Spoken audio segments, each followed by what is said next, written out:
Bonsoir mesdames, bonsoir monsieur. Très heureuse de vous retrouver pour cette nouvelle édition de SOS Parents.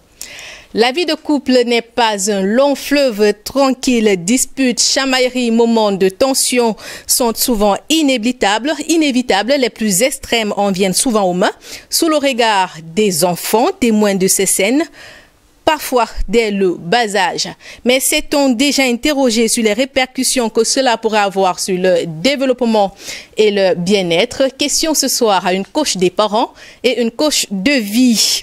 Notre rubrique mots d'enfants braque les projecteurs sur la varicelle, la maladie infectieuse touche les bébés et jeunes enfants dans 90% des cas. Et puis le cri de cœur est celui d'un parent opposé à son épouse qui donne de l'argent à leur fillette de 8 ans pour l'école.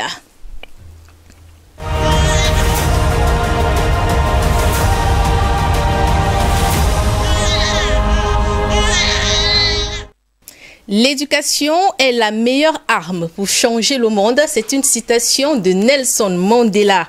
Mesdames, messieurs, merci d'être avec nous. Ce soir, on parle des disputes dans le couple et surtout des conséquences sur les enfants. Pour en parler, nous recevons Madame Micheline Samet. Elle est coach des parents. Bonsoir, coach. Bonsoir, Adi. Bonsoir, chers téléspectateurs. Comment vous allez? Très bien. Comment un enfant vit-il les querelles entre ses parents? C'est un très grand traumatisme. Vraiment, vraiment, c'est traumatisant. Si les parents étaient conscients de la douleur, de la souffrance qu'ils infligent à leurs enfants, vraiment, ils ne le feraient pas. En tant que coach, je reçois des enfants qui pleurent et qui moi-même me donnent les larmes aux yeux, tellement ils souffrent de ce qui se passe dans la famille. Et curieusement, les parents ne sont pas informés.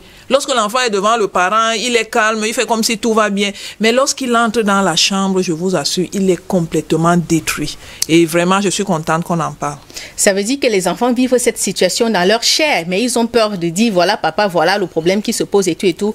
Est-ce que les parents ont conscience de l'image qu'ils renvoient à leurs enfants dans ces moments de colère? Je pense que non. Je pense que non, parce que je ne vois pas comment un parent normal pourrait autant faire souffrir son propre enfant.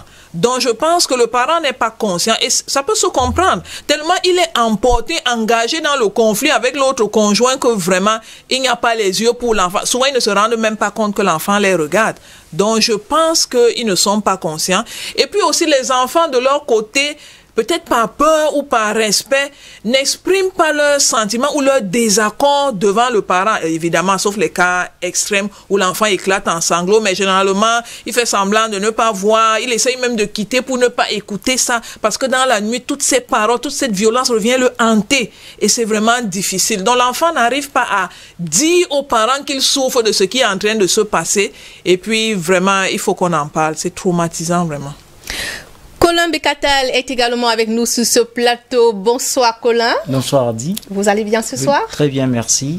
Vous avez mené une analyse sur les violences conjugales sous le regard des enfants. Vous avez capté quelques réactions. C'est un élément que nous vous proposons tout de suite.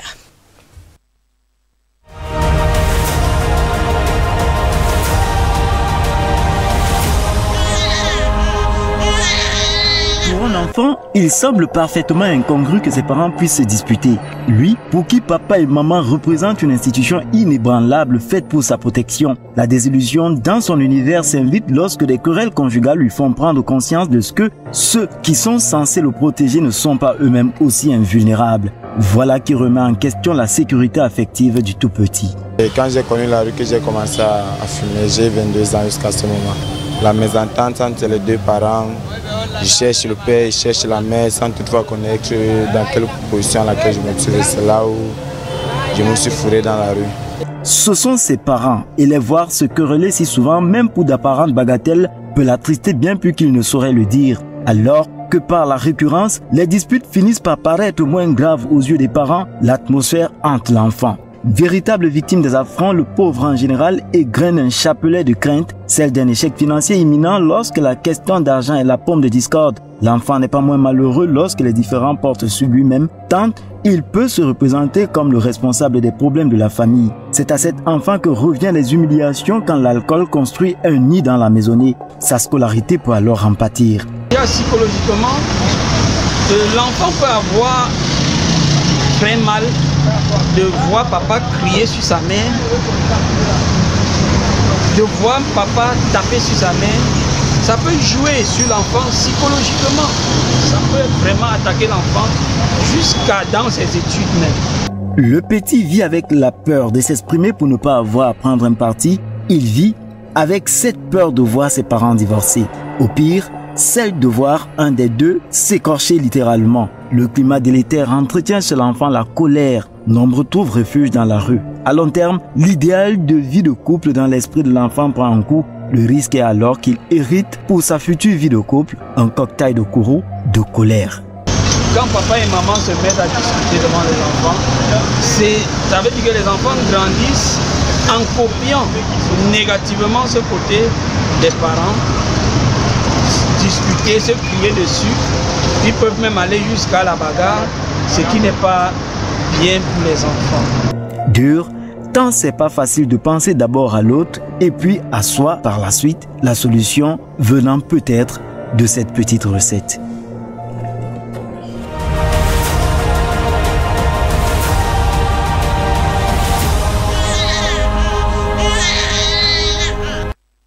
« 21h passées de quelques minutes. Si vous nous rejoignez à l'instant, c'est SOS Parents. L'émission est diffusée tous les mercredis à 21h sur cette antenne.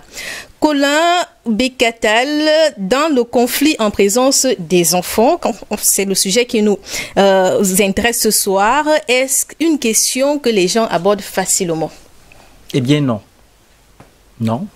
Et le paradoxe tient de ce que ce ne sont pas des conflits, n'est-ce pas, de ce genre qui manquent. Mais c'est difficile de les aborder parce que en même temps, c'est pas une question qui tourne autour d'un laurier. C'est pas un trophée qu'on brandit. C'est quelque chose de honte. Qu'on soit victime ou qu'on soit un bourreau, c'est pas difficile, n'est-ce pas, de s'exprimer, d'en parler. Mais la question, elle est là, elle est tout à fait aussi vraie que profonde, à dire pour tout. J'ai dû m'arrêter à une analyse parce que j'ai essayé de mener une enquête quant à trouver des personnes qui soient disposées, n'est-ce pas, à s'exprimer. J'ai trouvé des gens, bien entendu, qui étaient dans cette situation, mais qui n'osaient pas se prononcer, encore que c'est devant des antennes que l'on se présente comme étant une victime de la violence et encore moins que quelqu'un se présente comme étant un bourreau de la violence. Donc, de toutes les façons, c'est une affaire de querelle, comme on a dit, dans laquelle, à un moment donné, on se rend bien compte de ce que on est responsable de la souffrance de nos enfants. Et c'est pas facile de dire à brûle pour point comme c'est en Mondiovision de combien est-ce que nous avons une attitude de couple qui ne contribue pas à construire, n'est-ce pas, des enfants. On a vu dans votre reportage à quel point les enfants peuvent être victimes de ces conflits conjugaux. Il suffit juste, n'est-ce pas, de marquer une pause et puis de réfléchir au sort de ce jeune homme qui est dans la rue accro à de la drogue. On se rend bien compte de ce que la cause initiale de cette perdition, entre guillemets, venait de ce que son papa et sa maman étaient en conflit. Ils n'étaient pas en atome crochu. Il dit qu'il va chez papa, il ne le trouve pas. Il va chez maman, il ne le trouve pas. Ça veut dire qu'ils étaient beaucoup plus occupés, chacun à rassurer son ego, à se jeter des invectives, qu'à comprendre quel est le problème de l'enfant, de ce garçon.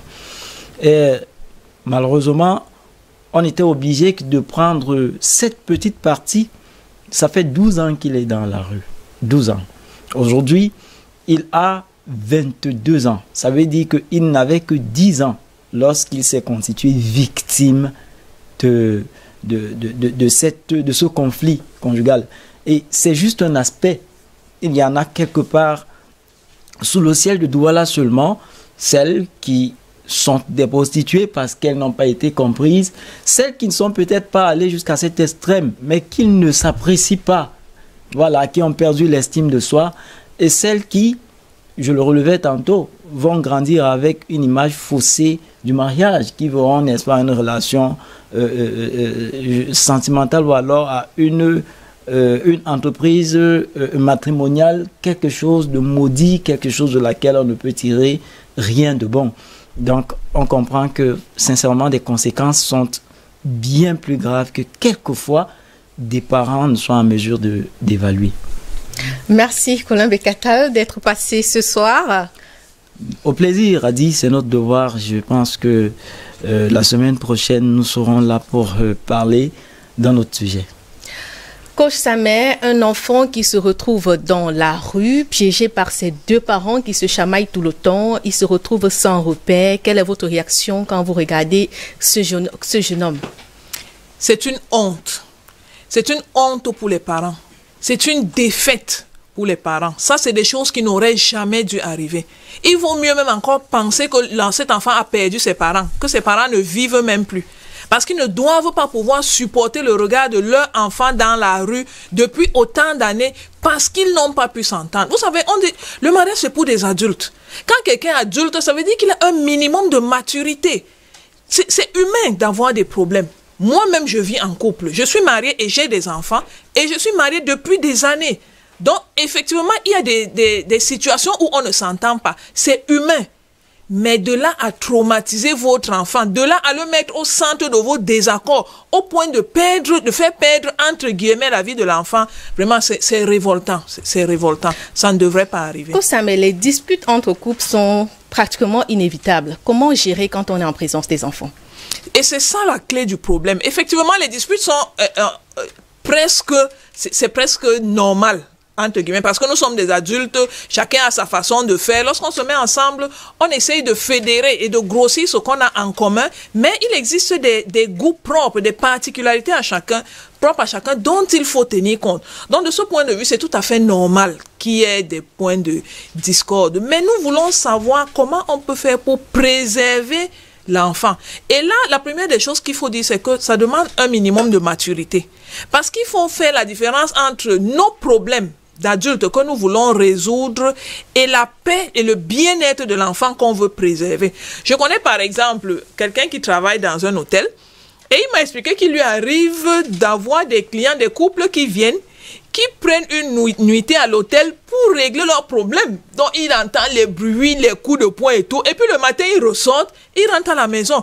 Il vaut mieux ça. C'est vrai que c'est une extrême, mais il vaut mieux ça que de traumatiser l'enfant. Donc, qu'est-ce qu'il faut faire? Veillez à ce que vos sujets de discorde soient réglés idéalement dans l'intimité. Ça veut dire que dans la chambre. Parfois, c'est un problème qui arrive comme ça au pic et puis la tension monte d'un coup, les enfants sont présents. Comment est-ce qu'on gère dans ce moment-là? C'est pourquoi on demande de la maturité. Parce que justement, il faut pouvoir, je vais dire, arrêter sa bouche jusqu'au moment où vous serez en privé. Il y a un conseil qu'on donne généralement aux femmes parce que les femmes sont, généralement, on pense que c'est elles qui activent les problèmes parce qu'elles parlent beaucoup. Alors, on donne souvent le conseil aux femmes de mettre de l'eau dans la bouche et de ne pas l'avaler. Quand vous avez l'eau dans la bouche et vous n'avez pas avalé, vous êtes obligé de rester tranquille. Et puis, bon, il y a un proverbe qui dit que faute de bois, le feu s'éteint. Quand vous allez vous taire, l'homme ne peut pas parler tout seul. Il finira par se taire. Et puis, dans la chambre, vous allez remettre ça. Ou alors, autre chose, vraiment baisser le volume. Baisser le volume. Maintenant, il y a une chose sur laquelle on va revenir, c'est aussi l'éducation. Peut-être plus tard, on va revenir là-dessus. Faites attention aux gens de personnes même avec qui vous vous mettez en couple. Il y a certaines personnes qui ont une éducation de violence, de querelle. Donc, ils n'arrivent pas à s'exprimer simplement pour faire valoir ses arguments. Ils pensent que pour faire valoir ses arguments, il faut lever le ton. Et à ce moment, il est concentré sur son bien-être à lui. Et il ne tient pas compte du fait qu'il est en train de détruire un enfant. C'est vraiment malheureux.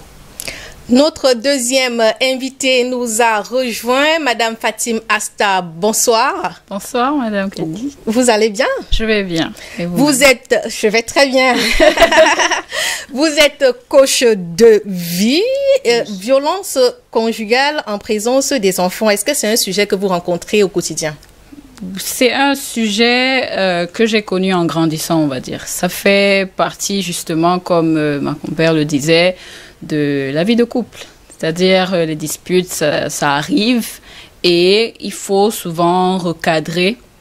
Entre papa et maman doivent justement faire preuve de maturité pour recadrer afin que ça n'ait pas un impact négatif sur les enfants. Dans votre cas, dans votre expérience, qu'est-ce que vous avez vécu? Racontez-nous un peu ce petit pan de votre vie. Vous dites que c'était encore très jeune. Oui. Ça se passait comment? Les parents se battaient à la maison? Non, c'est vrai. C'était pas des disputes, c'était juste un malentendu. Je me souviens que j'avais 2 ans. Et je me souviens me mettre entre mes deux parents et en faisant comme ça. C'est vraiment le réflexe parce que l'enfant, vraiment, quand il voit papa et maman, les deux êtres les plus chers au monde, se disputer, il se dit c'est peut-être de ma faute. Je ne comprends pas ce qui se passe. Et ils essayent de comprendre, peut-être, ils essayent de comprendre c'est de la faute de qui. Si c'est pas de ma faute, c'est peut-être de la faute de papa ou de maman. C'est très stressant. Et vu que dans notre culture, on a tendance à ne pas forcément exprimer nos ressentis, l'enfant reste vraiment frustré. Il les garde au fond de lui-même. Est-ce que vous avez le sentiment que les parents ont conscience de l'image qu'ils renvoient à leurs enfants dans ces moments de colère? Dans ces moments de colère, non.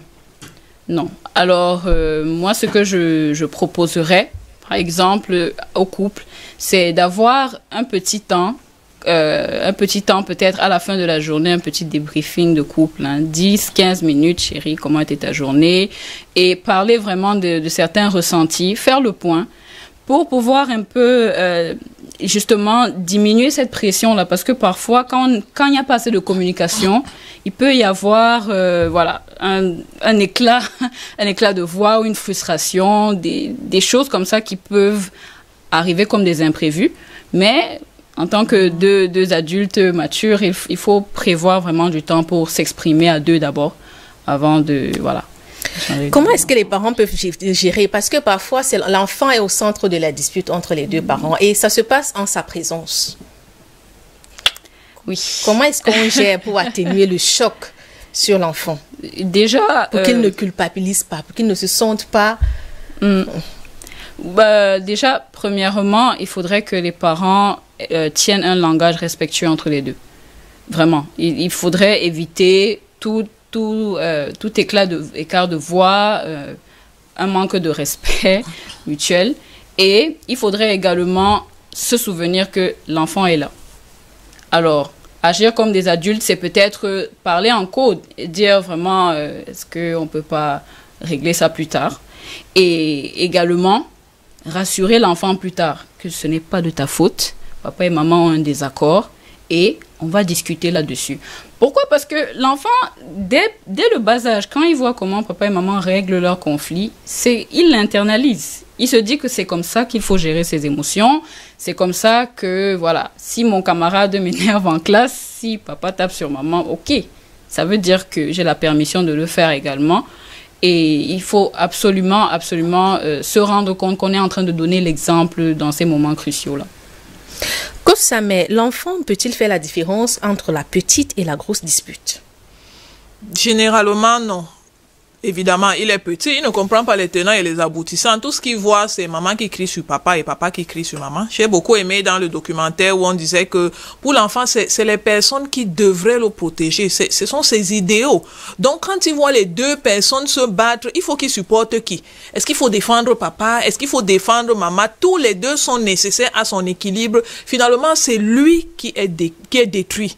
Donc, est-ce que l'enfant fait la différence? Ça m'étonnerait. Est-ce qu'on va pas aller lui expliquer même la cause de la dispute? Il est trop petit pour comprendre. Nous, on est là justement pour interpeller les parents sur le traumatisme qu'ils font aux enfants, justement parce qu'ils ne comprennent pas.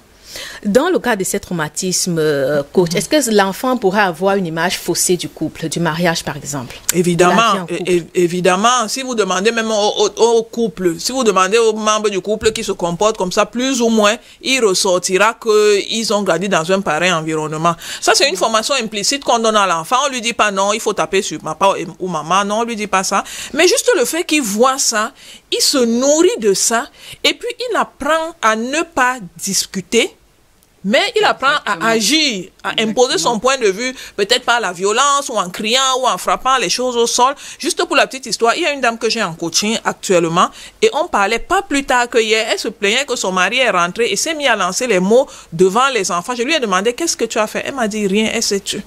Elle n'a absolument rien dit. L'homme a versé toute l'amertume qu'il avait. Bon, on va voir, est-ce les difficultés de la journée. Bref, il a fini de vider toute son amertume devant la femme et les enfants. Elle n'a absolument rien dit. Lorsqu'elle s'est levée pour aller dans la cuisine, son aîné qui a 10 ans l'a suivie à la cuisine pour aller dire qu'est-ce qui se passe. Elle a dit effectivement, comme elle a dit, que non, j'ai de petites incompréhensions avec papa, mais ça va, on va arranger, c'est pas... Donc, elle a fait ça effectivement pour protéger l'enfant, parce qu'elle avait des choses à reprocher à son mari et qui pour la plupart étaient même fondées, mais elle a préféré se taire, ne pas vouloir avoir absolument raison là devant les enfants, et ça a calmé la crise.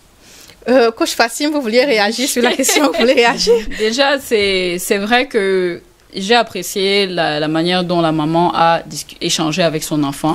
Une très bonne chose. Par contre, j'aurais quand même souhaité peut-être que la maman dise quelque chose quand même. Peut-être pas de manière, bien évidemment, sans manquer de respect.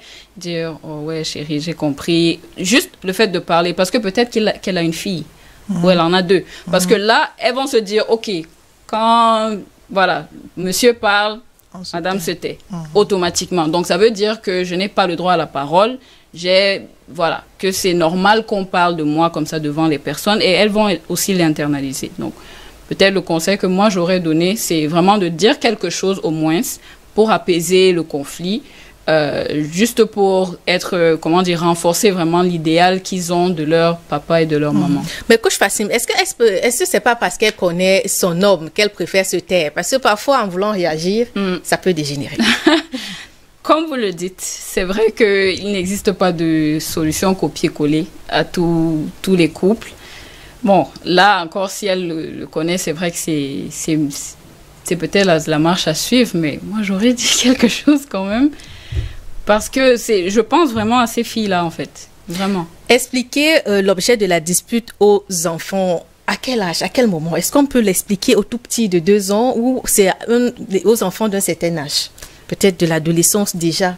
Je pense que chaque parent peut jauger le niveau de maturité de son enfant. Il faudra peut-être, quand l'enfant est tout petit, juste dire que, OK, maman n'est pas contente, papa n'est pas content, voilà. On a trouvé une solution.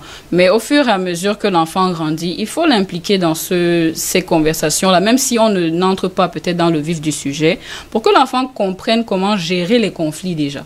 Parce qu'il apprend tout de ses parents, y compris la gestion des conflits, la gestion des émotions. Donc, moi, je pense que peut-être arrivé à peut-être 8-9 ans, il y a déjà un certain niveau de compréhension qui se forme et il faut impliquer l'enfant dans ces conversations. Coach, est-ce que les disputes sont toujours aussi néfastes pour les enfants? C'est difficile de dire oui. C'est difficile de dire oui parce que les disputes dont on parle ici, ce n'est pas des disputes. Vous savez, il n'y a pas de disputes dans le sens d'éduquer l'enfant. Il n'y a pas de dispute dans le sens d'éduquer l'enfant. Lorsque l'enfant vit une dispute de ses parents, c'est une situation de fait.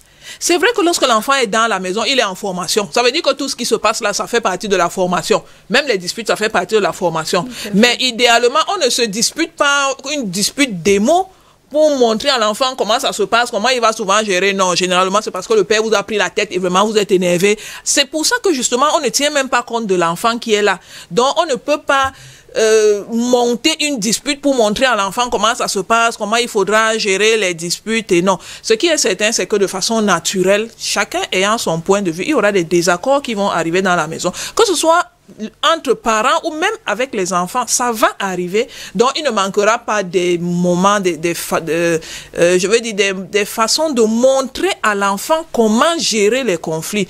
Mais que les parents se jettent les mots sur la tête, se jettent des objets pour dire que c'est pour former l'enfant, c'est trop traumatisant, vraiment.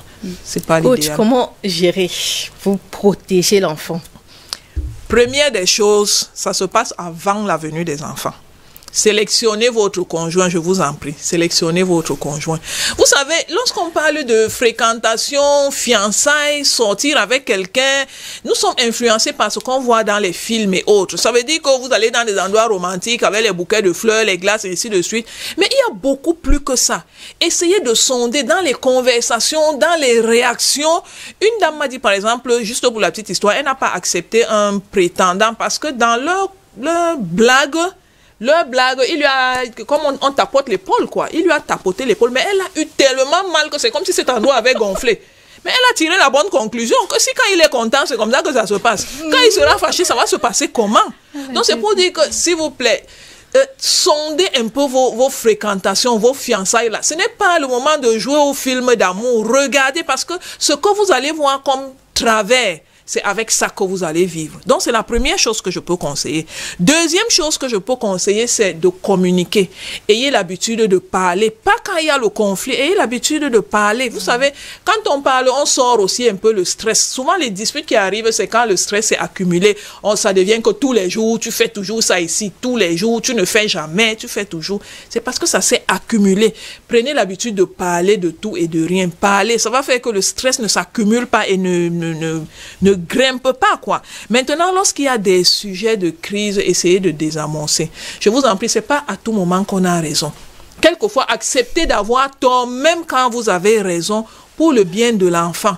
C'est pas à tout moment que vous allez vouloir vous prévaloir de vos droits pour prouver que vous avez raison. À certains moments, je vous en prie, acceptez que vous avez tort. Ça ne change pas grand-chose. Et le cas extrême, c'est le cas de celui de l'hôtel. Si vraiment vous avez envie de vous crier dessus, épargnez les enfants, allez à l'hôtel. Cassez tout ce que vous voulez là-bas et puis revenez quand vous avez libéré le stress. Mais de grâce, protégez les enfants. Coach Asta, comment on protège les enfants? Les disputes en couple, c'est pratiquement inévitable. Comment est-ce qu'on met les enfants à l'abri de toutes ces conséquences néfastes? Bon, de peur de répéter ce que ma consoeur a déjà énuméré, je dirais davantage justement la communication. Parce que plus on parle, plus la communication vraiment surtout. Parce que peut-être que, ok, chérie peut faire quelque chose qui vraiment vous tape sur le système et vous accumulez, vous ne dites rien. Non, ça va aller. Mais à un moment, vraiment, le mariage, c'est une histoire de deux adultes. Discuter ouvertement quand les enfants sont couchés. Vraiment, chérie, ici, là, non. Là, vraiment, je ne peux pas. Avant que ça ne devienne un problème vraiment incontrôlable demain. Communiquer, on le dit toujours, c'est très facile, mais dans les faits, c'est un acte quand même qui paraît très, très difficile. C'est un effort au quotidien, vraiment. C'est un effort, mais ça doit être, comment dire, intentionnel. Enfin, on ne doit pas juste vivre pour vivre, on se lève, on mange, voilà, il faut être conscient que, voilà, le mariage, c'est un travail. C'est quelque chose, c'est un projet, c'est quelque chose c'est une chose sur laquelle je dois bosser tous les jours, je dois fournir des efforts et je dois être conscient de ce que j'investis là-dedans. Donc, il faut faire l'effort. Et surtout quand cela implique des enfants. Oui. Nous allons marquer un arrêt pour prendre notre rubrique mots d'enfants. Cette semaine, on fait un gros plan sur la varicelle. La maladie contagieuse touche très souvent les enfants en bas âge. C'est un élément qui a été réalisé avec le concours de Cynthia Ngwemo.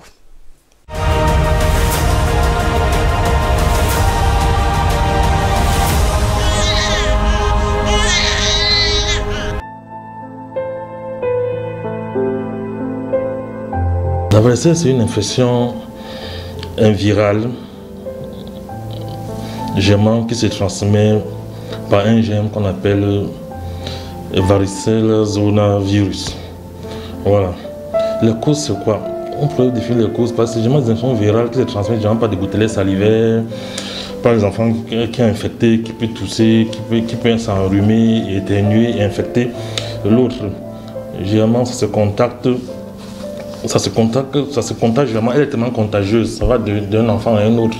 Ça dépend de l'enfant là où se trouve. Les enfants sont dans des crèches, à l'école primaire, à l'école maternelle, qui a trouvé notre enfant qui a été infecté, qui a toussé, qui a remis, qui a touché la peau, qui a des éruptions.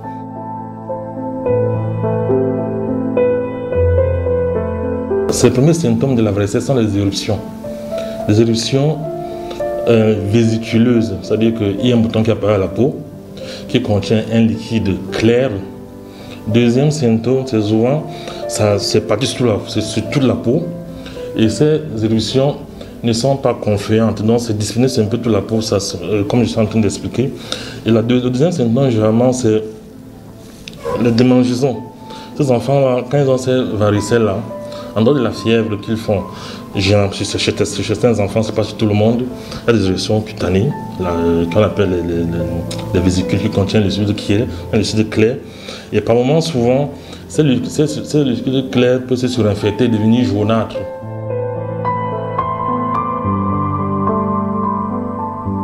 Généralement, on conseille au moment d'aller à l'hôpital, dans le cas des varicelles, parce qu'il faut gérer d'abord le fait de se gratter la peau, parce que plus se gratte la peau, ça sort d'un endroit à un autre sur la peau. Quel grave liquide coule, ça infecte la peau saine. Ainsi, ça se répand sur tout le corps. Généralement, on doit empêcher l'enfant de gratter la peau. Ça, c'est le premier traitement qu'on fait. En même temps, il y a des médicaments qu'on prescrit généralement à l'hôpital qui permettent de gérer ce grattage de la peau. De deux, maintenant, il y a certains produits qu'on met souvent sur la peau, certains médicaments pour sécher les éruptions les uns après les autres. Je demande souvent désinfecter la peau. On lave la peau pour qu'elle soit bien désinfectée, pour qu'elle soit propre, même avec du savon simple. On lave la peau de l'enfant. Maintenant, pour que ça ne s'infecte pas d'une peau à une autre, d'un organe, d'un point infecté à une peau saine. Voilà. Et on pratique souvent des médicaments pour empêcher l'enfant de gratter la peau. Et puis, on c'est aussi un médicament pour sécher des points, parce que chez l'enfant, il y a certains médicaments qu'on prescrit qui, sur chaque point, on investe sur chaque point. Maintenant, éviter au maximum le contact avec l'enfant qui n'est pas malade. Par exemple, dans une famille, quand un enfant a eu, directement, celui qui a contact avec lui pourra avoir la varicelle. Soit les parents viennent avec un a commencé, l'autre a commencé, ou bien l'enfant devait chez moi, il avait la varicelle, et ça a pris toute la maison. Traiter ça à la maison, c'est souvent un peu délicat. Généralement, il faut aller à l'hôpital. Peut-être sans problème, peut-être la varicelle. Il faut qu'un médecin consulte, le pédiatre consulte. Si c'est la varicelle, il va suivre. Même le médecin généraliste peut gérer une varicelle de l'enfant. Première chose, il faut le presser antipyrétique. Comme à la maison, il prend déjà son antipyrétique, ça peut être du paracétamol. Quand on doit à l'enfant, vous baissez la fièvre et on te dirige à l'hôpital. Le médecin va faire la suite.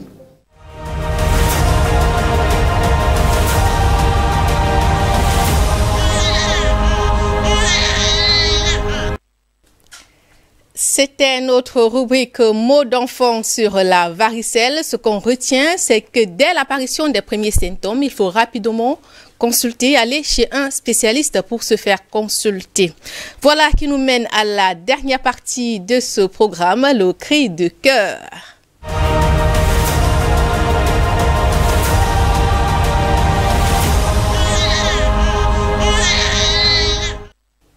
Cette semaine, c'est un parent préoccupé qui nous a écrit. Je vais tout de suite vous lire sa correspondance. Bonsoir SOS Parents, je suis Monsieur Elie. Je vous écris ce soir pour vous faire part d'un problème qui est source de discorde entre mon épouse et moi. Notre fille est née à 8 ans et est en classe de CE1. Je m'arrange pour que tout ce qu'elle mange à l'école soit préparé à la maison, petit déjeuner et goûter. Sauf que mon épouse remet toujours, en plus de cela, quelques pièces à l'enfant. Je m'y oppose fermement, mais elle dit que c'est pour ses friandises et je passe pour le méchant devant notre fille. Pourtant, je ne veux juste pas habituer ma fille à l'argent de peur que cela lui mette des idées dans la tête. Mon épouse est catégorique sur le sujet. J'aimerais que les experts m'éclairent sur la question, suis-je trop dur avec l'enfant? J'ai besoin de vos conseils. Merci pour ce que vous faites. Voilà, c'est le cri de cœur d'un parent préoccupé qui est opposé à ce que son épouse donne quelques pièces à leur fillette de 8 ans pour aller à l'école. Coach Samet, quelle est votre réaction après avoir suivi le cri de cœur de ce parent? Les deux parents devraient s'entendre. Est-ce que vraiment l'enfant en a besoin? Parce qu'au-delà des pièces, ce qu'on veut, c'est que l'enfant soit nourri, qu'il soit nourri sainement et puis qu'il revienne à la maison. Est-ce que vraiment il y a un besoin d'argent?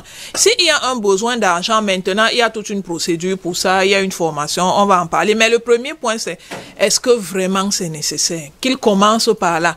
Si tous les deux tombent d'accord que c'est nécessaire, alors on verra qu'est-ce qu'il faut faire. Mais si, tel que M. Elie dit, l'enfant a de quoi manger, l'argent qu'on lui donne, c'était toujours pour la nourriture. Donc, du coup, une fois de plus, est-ce que dans ce cas, si c'était nécessaire que l'enfant ait de l'argent après qu'il ait eu quelque chose à manger?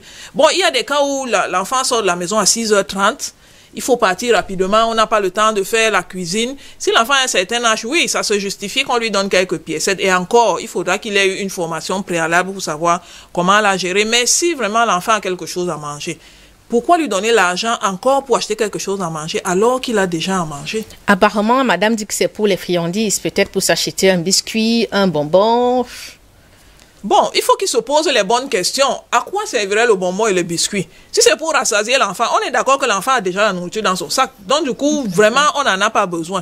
Et il faut justement qu'on en parle parce que souvent, les parents font des choses sans penser au lendemain, sans tenir compte de l'implication ou de la formation implicite qu'ils sont en train de donner à l'enfant. Si l'enfant a déjà de quoi manger et qu'on l'habitue à avoir quelque chose en plus, on risque d'en faire un adulte qui n'est pas satisfait de ce qu'il a. On a voulu que l'enfant ait à manger, il a à manger. Qu'est-ce qui justifie cette friandise? Est-ce que l'enfant a même demandé une friandise? Ou alors c'est le parent qui est en train de créer le besoin? Est-ce qu'on veut que l'enfant ne soit pas envieux lorsqu'il va voir d'autres enfants avec les friandises? Et si vraiment c'est ça, que le parent apprenne à l'enfant à se contenter de ce qu'il a. Donc vraiment, il faut que les deux parents se posent les bonnes questions. Il ne s'agit pas de nourriture et d'argent. Il s'agit de quelle est la formation que vous voulez donner à votre enfant. Coach Fatim Asta, donner de l'argent à une fillette de 8 ans pour des friandises, est-ce nécessaire?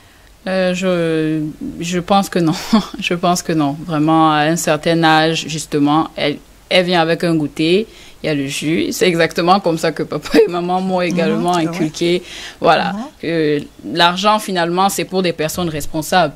C'est-à-dire, ça peut rentrer à un niveau où peut-être l'enfant est, je sais pas, peut-être CM1, CM2, où il comprend que c'est avec de l'argent qu'on paye les factures, c'est avec de l'argent qu'on fait les courses.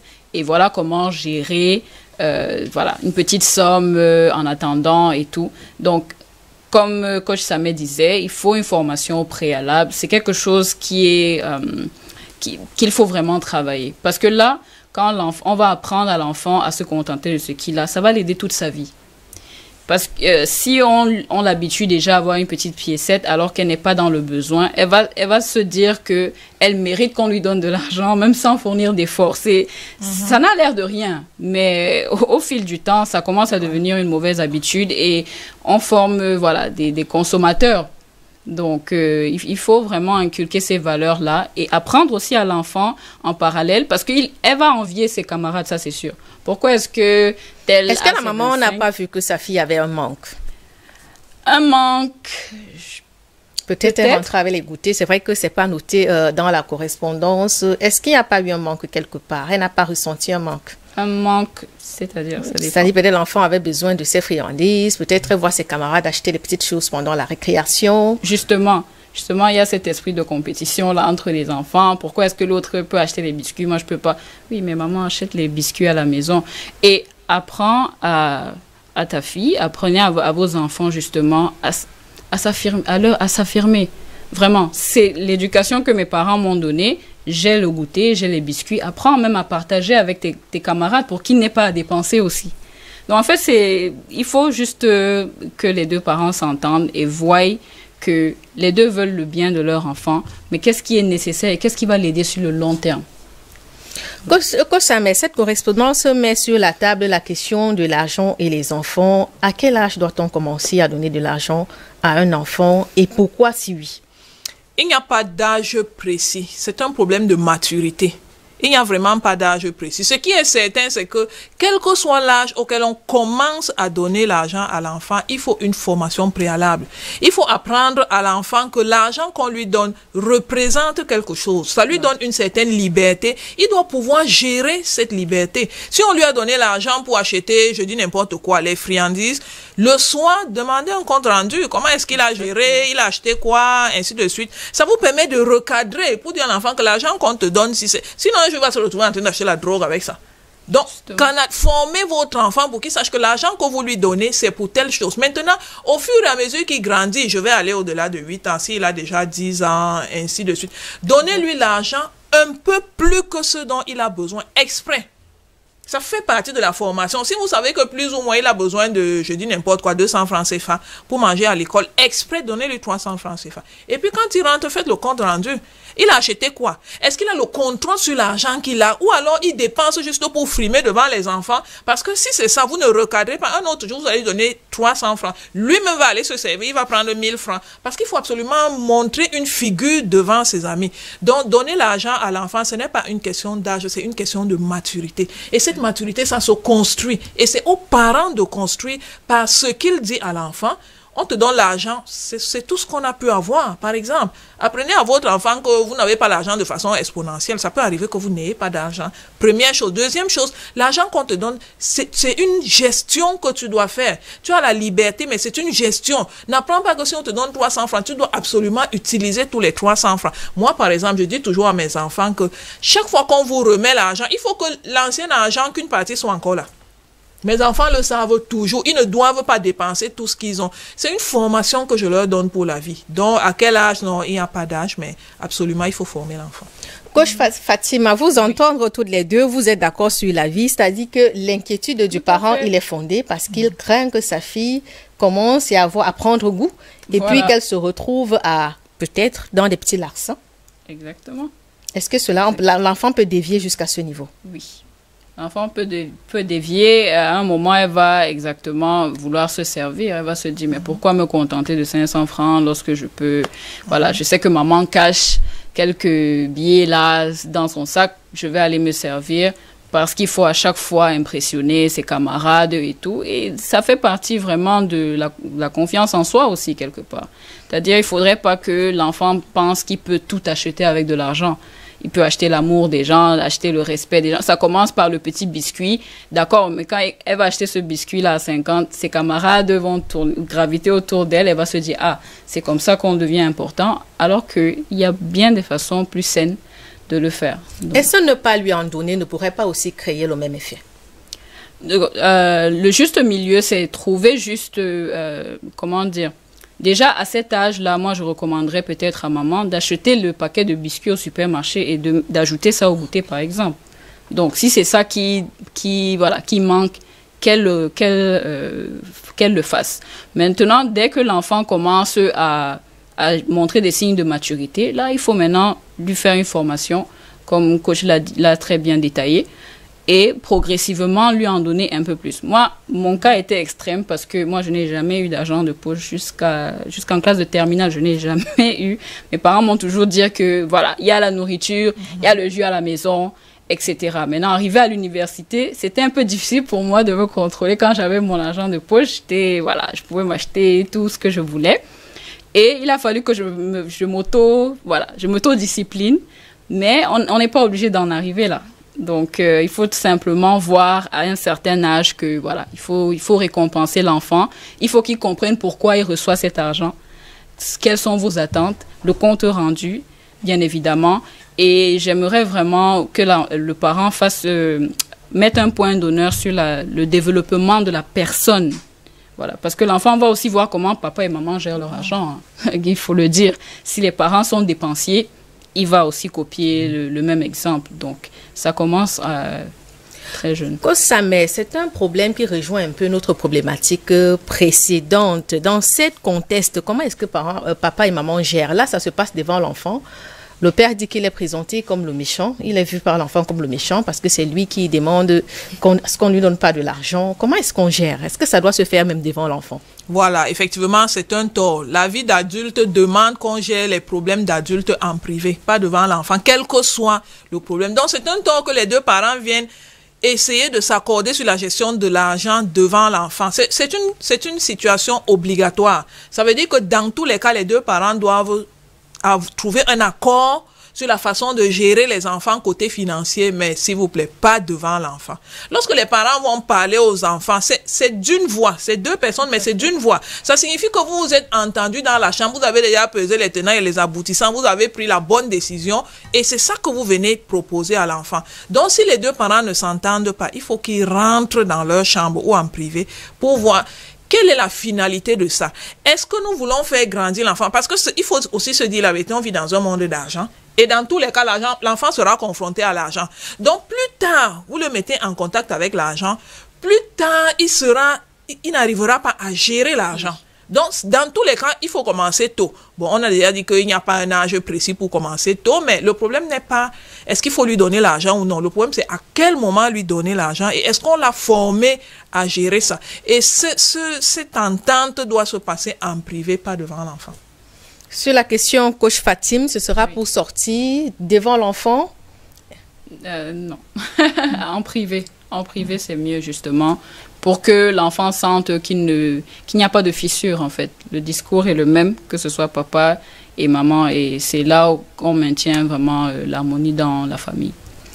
C'est sur ces mots d'harmonie très importants dans la famille en présence des enfants que nous allons refermer cette édition. Vous aussi, mesdames, messieurs, pouvez nous écrire pour nous faire part des difficultés que vous rencontrez avec vos enfants. Et nos experts ici sur le plateau se feront le plaisir de décrypter. Sur ce, Coach Samet, merci pour votre contribution. Merci Adi, merci à vous. Coach Fatim, merci d'être passé sur notre plateau. Merci pour cette invitation. À vous à la maison, mesdames, messieurs, merci de nous avoir suivis. On avait Marc-Donald Tombo à la réalisation, Constantin Noudomki, il était à la caméra, Nicolas Olomotia à la console audio, Cyril Nanchon, il a assuré la post-production de tous les éléments diffusés dans cette émission. Mesdames, messieurs, merci de nous avoir suivis. Au plaisir de vous retrouver la semaine prochaine. Bonsoir.